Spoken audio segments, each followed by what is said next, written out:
اس دنیا کی زندگی کے حوالے سے میں ایک چھوٹی سی بات یہاں کرنا چاہتا ہوں۔ دیکھیں، ہم دنیا کی زندگی میں اپنے آپ کو کتنا تھکاتے ہیں، کتنا کھپاتے ہیں۔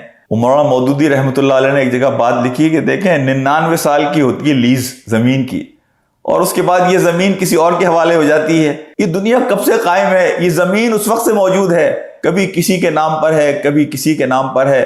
اور قرآن میں بار بار اللہ سبحانہ و تعالیٰ یہ بات کہتے ہیں کہ زمین کے وارث ہم ہیں، لیکن جنت کے وارث مومنین ہیں۔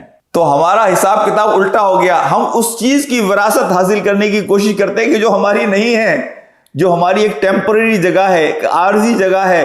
ہماری اصل وراثت تو وہ جنت ہے کہ جو ہمارا انتظار کر رہی ہے۔ تو میرے بھائیوں، دوستوں اور ساتھیوں، کوشش کیجئے کہ ہمارا فوکس آخرت ہونا چاہیے، آخرت کی کامیابی ہونا چاہیے۔ یہ دنیا کی زندگی تو چند دن کی زندگی ہے۔